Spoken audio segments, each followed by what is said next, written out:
Ready to take a trip to the world? You found the Be Our Guest Walt Disney World Trip Planning Podcast. This is where your memories come front and center on our podcast stage.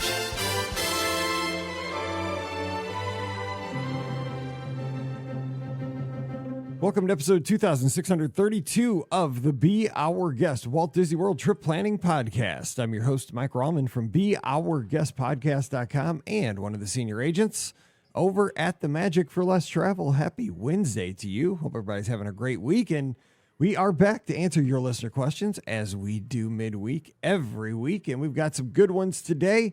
And we're going to mix it up a little bit here after 17 years of doing this. We're going to do it a little different today because I've been a little bit under the weather this week. You can probably tell from my voice. And we're going to let the ladies take over the show today with their expertise and have some fun, get some perspective, and have a good time today. So joining me today from DisneyWorldAfterAll.com and The Mouse for Less, we have Ricky. Ricky, happy Wednesday. What's going on?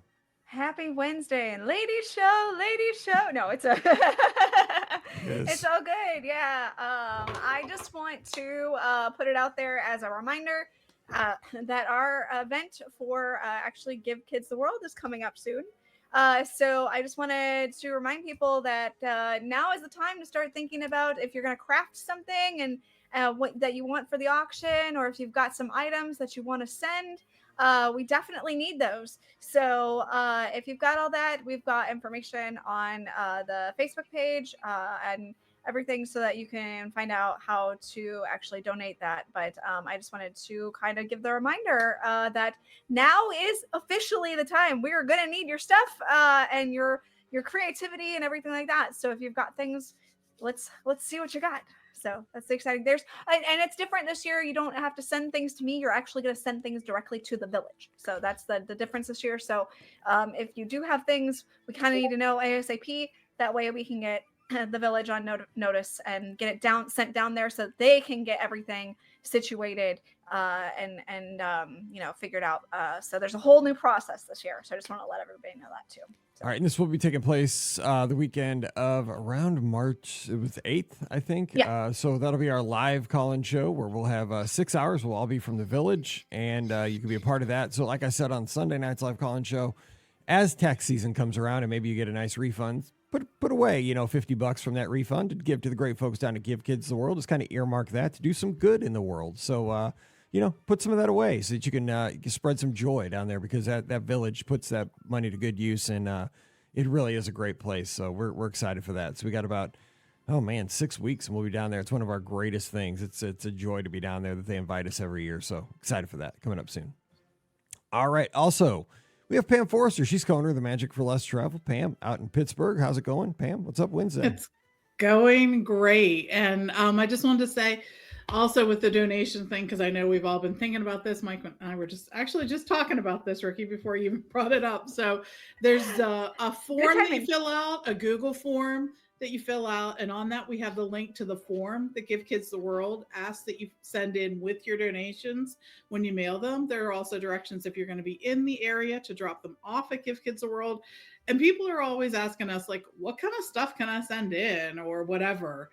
All kinds of stuff. If you have Disney park memorabilia, Disney Cruise Line, Universal, if you have Star Wars items, Marvel items, Alani, Disney Tokyo, Hong Kong Disneyland, stuff like that, Disney ears, handcrafted Disney items, or handcrafted items just that you're, that you are good at. I don't know what that entails. I'm not really a good crafter. I'm not knitting anything or needlepointing anything or creating something, but I know we have really creative folks out there. If you have lounge flies or purses or bags or popcorn buckets or sippers, things like that. And also if you have a business and you want to donate something there, that can be done as well. So all kinds of things. We actually really rely on the donations to help us raise money during the auction.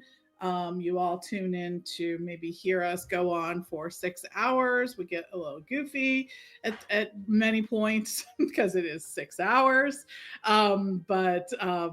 We are looking forward to having folks bid on the items and donate the items, and looking forward to a really successful auction this year. And word has it that my dad is going to fly down to produce the show this year with us. So he's produced a Super Bowl down in Atlanta for the Rams a few years ago. So I figured if he can handle a Super Bowl, he could probably handle a 6-hour live show from Give Kids the World. So Oh no, that way I we're won't be so sort of- nervous. You know, the way things should work. But he's pretty serious. So get ready. I know, right? high He'll be like, expectations. Yeah, so be I'm ready. not doing this Yeah, again. he's serious. So This get was a ready for that. mistake. Yes, he's pretty excited because we're not doing it during football season, and he needs something to do. So he's pretty pumped to get to go down. So I told him I get It'll him a be plane great, ticket and a yeah. room. So I think we're gonna have that happening. So anyway, today we're gonna mix it up a little bit again. I have been a little bit under the weather. Perfect timing because I'm heading out to Disneyland this week. But we are going to have the ladies answer and read the questions. So Pam, I sent you the questions. We have some in the. Actually, here I'll read this very first one because Deanna's got one over on Instagram. You guys can't see, so let me get to hers, and then we'll get to all those other ones. So we're going to Walt Disney World the week of 3/16. I'm thinking of heading to Wilderness Lodge for lunch at Geyser Point on our Magic Kingdom day. Our table's hard to come by midday. No, they're not really. No, not really. You'll be able to get one. You should be Pretty easy. So, Deanna, you're set there. All right, Pam Forrester, first question from the inbox. We do. This is the first time I get to read the questions. This from the is inbox, so weird. I like it. right? Let's go. I Yeah. know. So anyway, here's the first one. Hi, Mike. Relatively new listener. On January 13th, I listened to a December podcast where you were complaining about 0-degree weather. I was driving to work in the minus 40-degree weather, so laughed out loud. Well, all right. Yeah, I guess that's a good reminder that it could always be worse. That's right. Exactly. Yeah.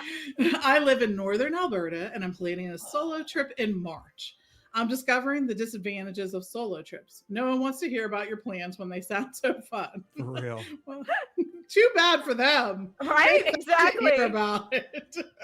Here's my question. I'm looking for dining advice for supper between normal hours at Animal Kingdom and after hours at Magic Kingdom. I currently have a reservation at Be Our Guest for 7:15, but not sure I want to lose park time.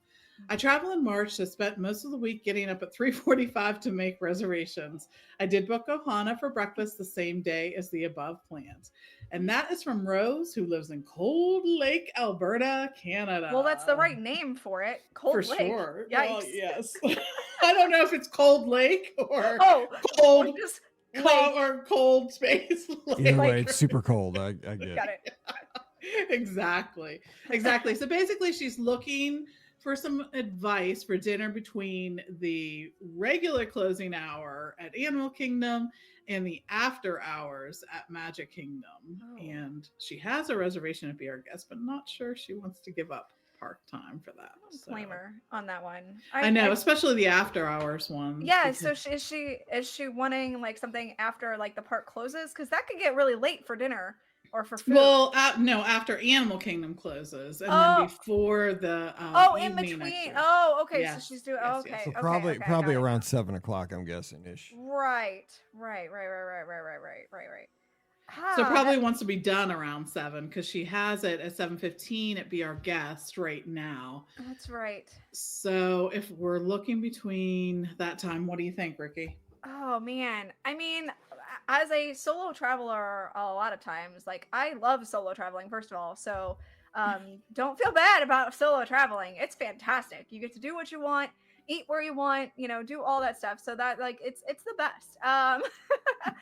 Honestly, the first thing that kind of popped in my mind, although it may not be exactly what she wants, but really the first thing that popped in my mind is to grab like a few appetizers or something like that at Nomad Lounge at Animal Kingdom. I feel like that's like a great kind of midway, halfway kind of option for you, especially if you are eating at Ohana for breakfast.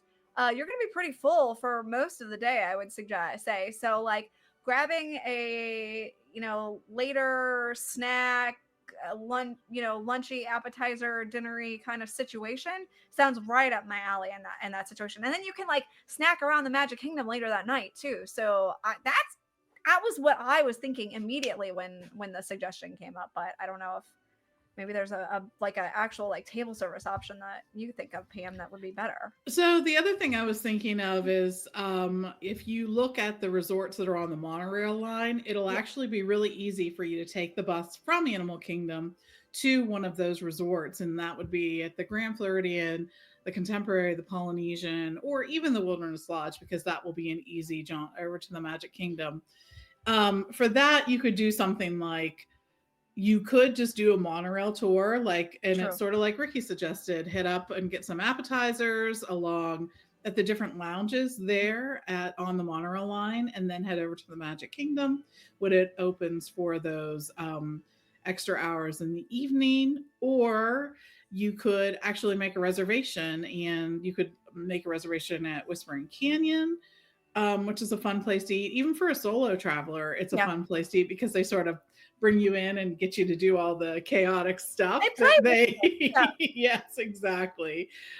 You're already eating at Ohana, but Kona is always a great option too. They have some good stuff there. And over at the Grand Floridian, if you're looking for a character meal, 1900 Park Fair is available, and also the Grand Floridian Cafe is too. So I think just the fact that putting you close to the Magic Kingdom with those Magic Kingdom resorts sort of makes that possible. And can't forget also the new bar and grill area at the new Polynesian Tower. So it's amazing. That's something to think of too. So lots of good choices, but I would either go someplace around the Animal Kingdom or the Animal Kingdom Lodge, or head over to the Magic Kingdom. There's one other option that I was thinking of. I was thinking maybe she could do like a Crystal Palace if she wanted to do something in the Magic Kingdom, or she could do something like the Plaza, which the Plaza is pretty easy. I mean, you still have to get a reservation for it, but it's a pretty like quick in and out meal, I feel like. So I don't know that Be Our Guest is going to be a quick in and out meal, because it's like, isn't it a 3-course meal or something? Or at least it's 2-course. So I think you get appetizer, entree, and dessert. Yeah, so. Is it appetizer? Yeah. So I would probably cancel Be Our Guest and go with one of our suggestions, but that's just me. So yeah. All right, cool. All right. So this one is one where we're supposed to, it's a surprise trip. So I think that's right. So hey, BOGP crew, and Happy New Year. I am planning a 2-part birthday party trip for late March, early April 2025. It will be a dual purpose trip. I will be taking my daughter and my nephew and they're having birthdays. So a very first Disney World trip for a nephew. His parents have no interest in Disney, so his mom said I could take him. What? Score. At least he gets to go. Turns out his dad actually does want to be part of the trip, so I will plan accordingly. Gotcha. My question for you is, which resort would you choose for a 7-year-old boy? As of right now, it'll be a Saturday to Tuesday trip, and we plan to hit the Magic Kingdom and Hollywood Studios as well as SeaWorld. I was thinking of a Skyliner resort, but I can think of plazas for the Epcot resorts as well as the Grand Destino Tower. A pool will definitely be an important part of the trip. Oh, and almost forgot. We would like to have connecting rooms if possible.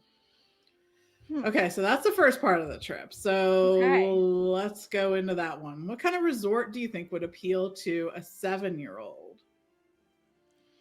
I was jump in here. Pop Century would be the bomb, because I think a 7-year-old would love all the bright colors and the characters and the energy of it. I was thinking like Art of Animation too would be another great, because there's the whole Cars section over there, and the Lion King section is pretty fun too for a boy or a girl, to be honest. But that would be and that's on the Skyliner, so that's an idea. True. For sure. I think. I know. Yeah, I agree. I think those are both good choices. I think the other one would be Caribbean Beach, because that's the other one I was thinking of. That pirate theme pool. So this is a hot take, Mike, but I think that the pirate theme pool at Caribbean Beach is one of the cooler pools on Disney property. I'll give you that. Yeah, it is, right? Not only the theme, like this whole pirate sort of layer, area, but that the kids' water play fun area is really cool too, and it's sort of a piratey themed whatnot. So, and having that the Skyliner access, I think, would be great too. So those are ours. And as far as connecting rooms, so with Caribbean Beach, you can always request a connecting room.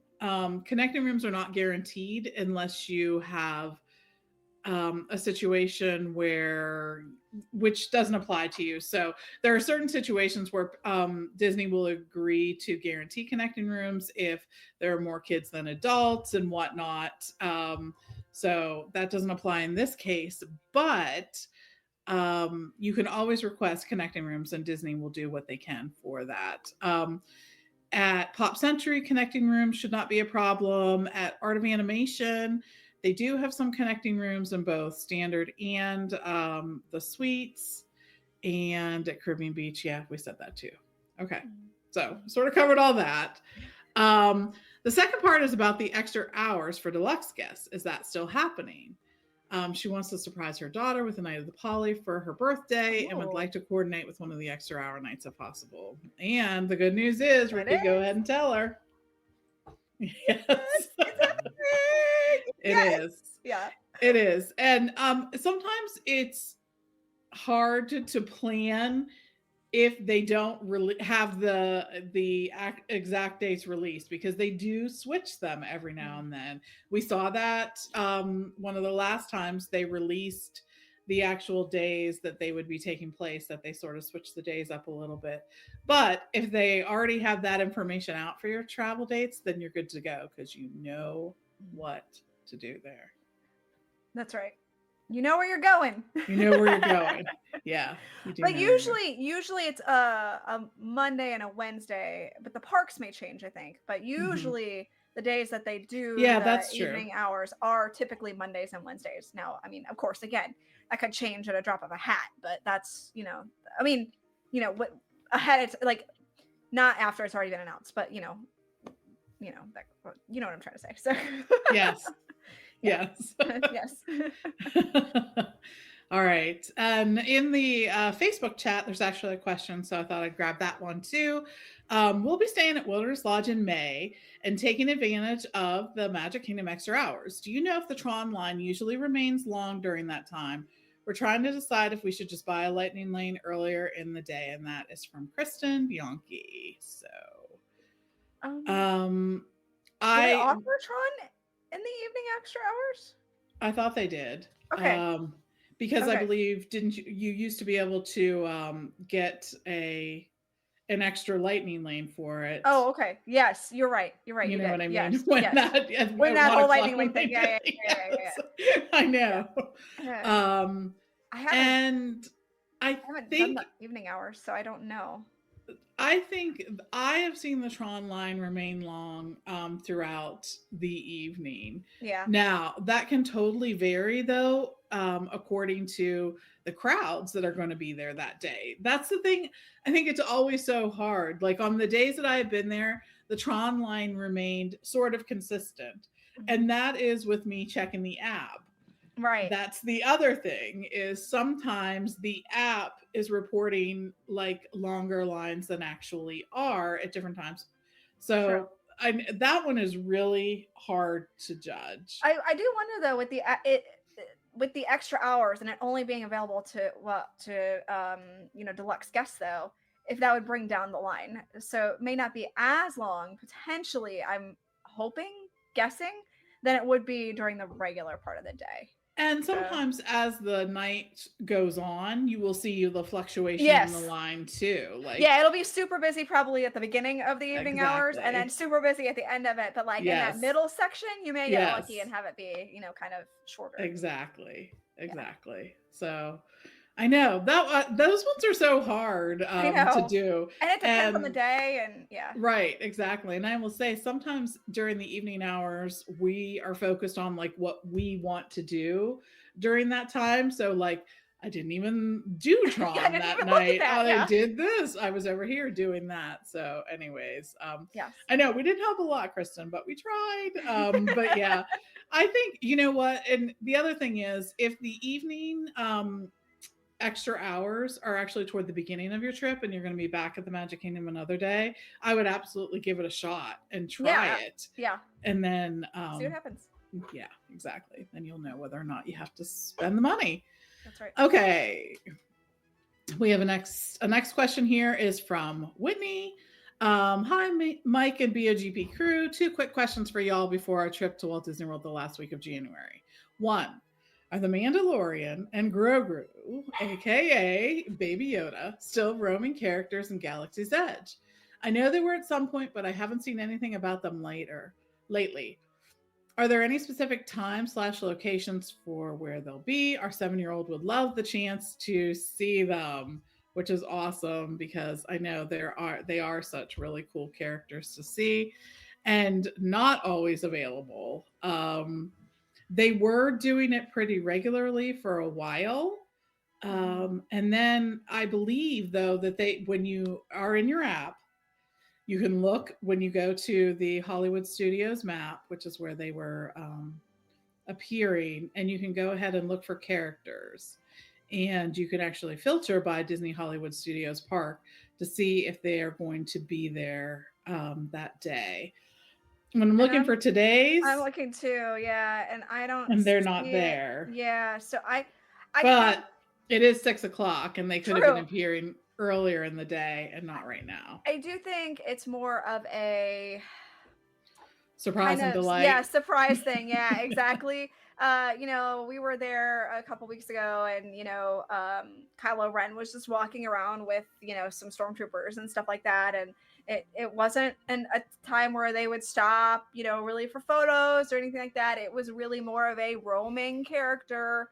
If you happen to get a picture with them, they maybe, but for the most part they were not stopping for photos. So that's another thing.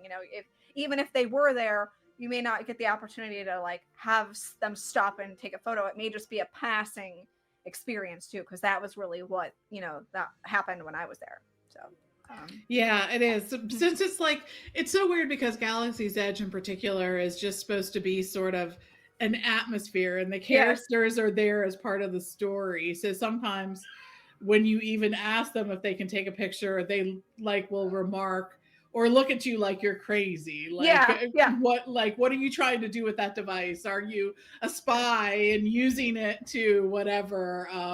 And I love that part about it, but I know it's frustrating for those who don't, who want the picture. Who want the picture of the Mandalorian. Right? Yeah. The other thing you can do is you can always stop by and ask the cast members if a certain character will be there that day, and they have the ability to look and let you know what characters will be in the park that day. Finally, I just wanted to remind people, this is not Baby Grogu. Or the Mandalorian, but for those who have the Disney Visa holder, there is that photo opportunity with Kylo. Typically, right? It's Kylo. Yeah, and or is it Darth Vader? It's over in the Star Wars launch bay, right? Mm-hmm. So yeah, I've seen both, so maybe it is both. So yeah, right. So check on that. Yeah. All right, and Whitney has one more question. Any tips on riding Tiana's Bayou Adventure without getting totally soaked? This will be our first time to ride this attraction, and we prefer not to get super wet since it'll likely not be super hot outside. Will regular ponchos get the job done? Is there a particular location inside the ride vehicle that's better for staying dry? And Whitney says, thanks for all the Disney magic you give us all year round. Mm-hmm. Yes, yeah. I hate getting drenched on Tiana's.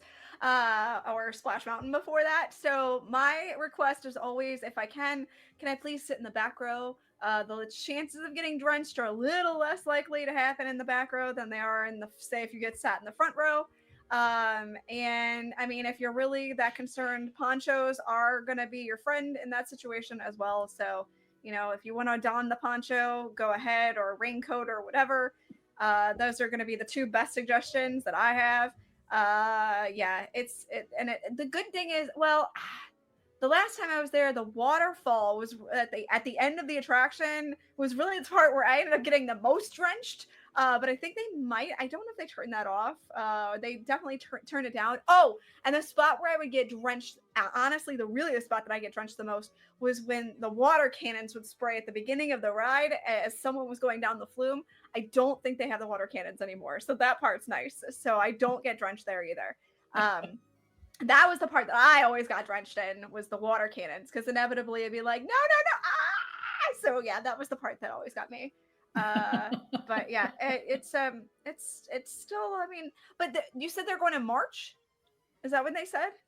I think last week of January. Oh, January. so- Oh, yeah, they're going like next. Yeah, okay, then yeah. They're it'll there still be- right now. It'll be chilly. Okay, got it. And yeah, weather it's chilly. dependent on, they do actually, I don't know what they do, but they do actually make it so you don't get as wet And if when it's colder. out. Yes, Yeah, it this is true. absolutely does. And that involves like shutting off some of the extraneous splashing areas, but then You still have just to go down the hill. right, you still have to go down the hill, but I almost feel like some of that splash is created by your ride vehicle True. and some of it is not Not. created by your ride vehicle. So they might shut off the part that's not created Correct. by your ride Yes. vehicle. And in the chat, Cynthia asks, Tiana's at Magic Kingdom never really drenches you. I hear Disneyland is the soaker. Is that true? So I will Correct. say I have gotten drenched at the Magic Kingdom in Walt Disney World. But Yes.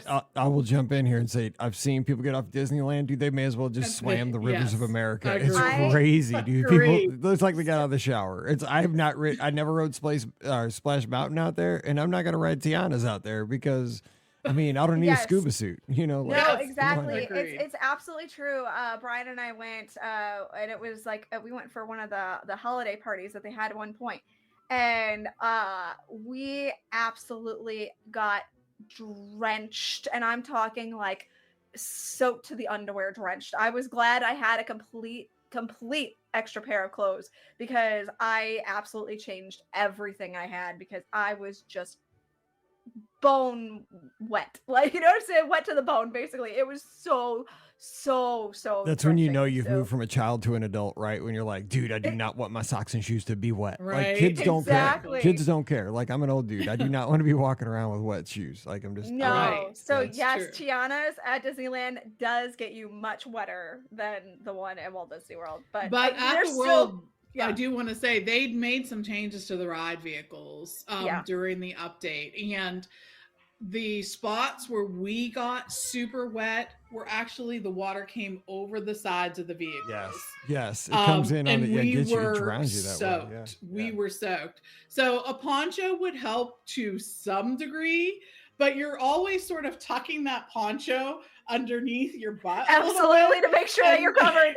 But that sometimes when you're tucking it, it's not giving you like a watertight seal or anything. So you're gonna have some overlapping parts there, and might not be as Completely dry. easy. Yes. Yeah, exactly. So you probably won't be perfectly dry, but hopefully, if you do the poncho, sit in the back, and if it's a little colder, they'll have some of the extraneous water cannons off. Turned but off. hopefully, it won't be too bad for you because you want to ride it. It is Yes, you do. the cutest ride. It's so good. The other tip is if you're worried about getting wet, do that on your way out. So Oh, if yeah, if for you're sure. soaked, you won't be soaked for too long. But with the virtual queue, you don't really have that option. I mean, if you bought Lightning Lane, then and you could finagle what Yes. time you got, then yeah, that would be True. easier. But if you get the virtual queue, you're kind of stuck with what time. they Maybe give you plan on leaving after Correct. you There ride, you at least for a break. Good call. So, anyways, all right. Another question here is from Kala. Hi, Mike and team. Just did some Disney math. We love Disney math and added a day to the beginning of our April trip. We will be Yay. staying at All Star Sports for our first night and then transferring to Boardwalk for the rest of the week. My question is, when I go to make dining reservations 60 days in advance and go to purchase Lightning Lanes 7 days in advance, do I have to do it on separate days since I now have 2 different reservations? Thanks for your help. All right, Ricky. Is it, yes, right? Or do they have to do it on 2 separate days because they have 2 separate reservations, right? Is that? So I haven't done it this way, so that's why I'm actually curious about the answer, and I know you have. Yeah. Yes. So for your dining reservations, you will likely have to do it in 2. Yeah. But the good news is, since you're only doing it one night at All Stars, and the rest of the nights at the Boardwalk, you really will only have to get up twice. Or you can just wait to do them Yeah, all in one all day, the when you're next going to day, be at yeah. the Boardwalk. Yeah. Unless you're trying to get something that's super hard to get, you probably will be good for that. Lightning Lanes, you probably will not have to do both. You'll probably be good. able to because you have an on-site reservation at both. Probably.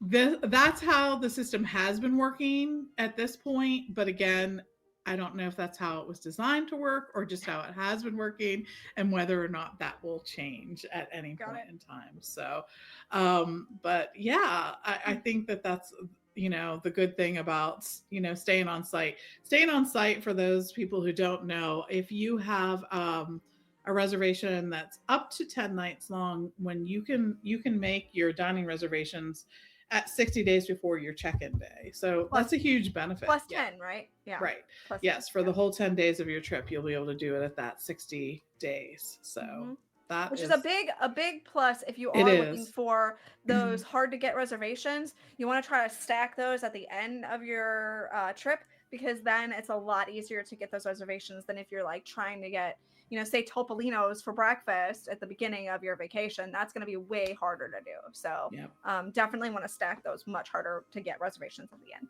Yep, for sure. And good luck, Ella, and let us know how it goes after you make those Yay! reservations. Yes.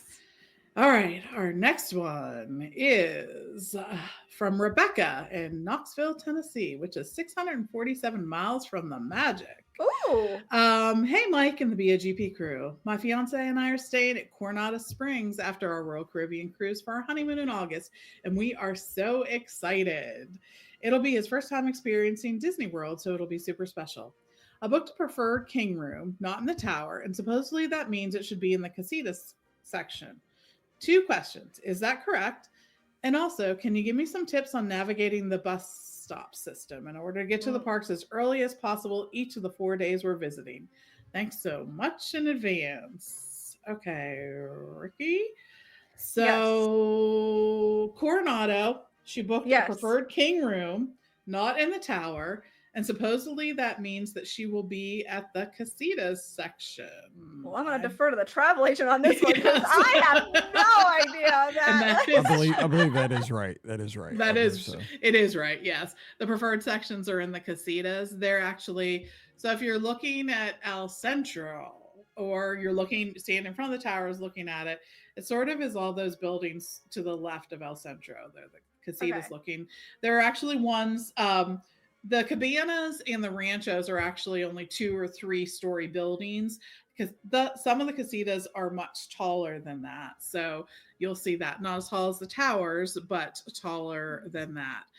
And there is a way that the buses pick up a specific way, and that actually has changed a few times. The last time I did it, they were actually picking up at the tower last and dropping off last. So you probably will not want to go to the tower to be picked up. You'll probably want to be picked up at one of the other stops. There is a stop specific to casitas that will drop you off and pick you up right there. And I think that the casitas one may be the one that picks up first. That would make sense if it's the closest to. It is. I was just there. It's casitas, ranchos, cabanas, and then tower. Then the tower. At least it was a couple weeks ago. Yeah. Which is weird. I hear some grumbling from the folks staying at the tower. They're right. Hey, why are we being picked up last? But anyways, you're always free to be picked up at any of the stops. That's true. Yeah. And most of the day, actually, it doesn't matter. The only time it really matters is in the morning, first thing in the morning, when they're picking stuff up. And the reason why that matters is because some of the buses may actually be full by the time that they get to that last stop. Now, in the morning, Disney is actually pushing more buses through that area than they typically do. So you shouldn't have to wait too long, but it's good to be thinking ahead. Thanks, Rebecca, for that question. All right. How about one more question for today's show? Okay, one more question. And this is from Carson. Hi, Mike and the BOGP crew. I am going on a trip to Walt Disney World over President's Day weekend in February and had a few questions. First, I was wondering if you knew how grocery delivery works. We are staying at the Swan and Dolphin Resort and would like to order some groceries from Amazon or a similar service so that they are delivered at the hotel when we arrive. If my groceries happen to arrive before I do, will the hotel hold them? And how does this work for cold items? Second, we are planning on doing the Magic Kingdom After Hours event for the first time This during is like this an trip. after hours, late evening. I know, evening right? Hours. Yeah, show It's for so sure. funny how that works. It says online that we can enter the park at 7 p.m., but I was wondering if I am able to make a dining reservation for a little bit earlier in the day without using one of our regular park tickets. Can I make the dining reservation at 6:45 right at 7 p.m.? Will they let me in to eat around that time? Also, if you guys have any suggestions for the best way to spend the after hours event, please let me know. Thank you for bringing the Disney magic to our everyday lives. I always enjoy listening to you guys, and thank you for your constant positivity and good vibes. Best from Carson. Well, Yay. we like the constant positivity and good vibes. It's true. It's true. Yeah. So the after hours Yes. event, they typically have a time where they will let you in. That's 7. For the after hours event, and that's 7. Yes. So making a 6:45 reservation is not, I mean, it's really It not going won't- to do it will anything not for you. happen. Yeah, Right. you're not going to be let in early. So I would make probably, and honestly, because it's going to take you some time to get in too. So I would probably make a reservation for maybe at the earliest 7:15, 7:10. So because you've got to walk to wherever you're going and stuff like that. So that's what I would end up doing, is I'd make it for the earliest in that time frame, because yeah, they're not going to let you in at 6:45 even though you have a dining reservation, you know, and you'd have to use one of your, you know, other park tickets for that. So I wouldn't do that. No, I agree. Yeah.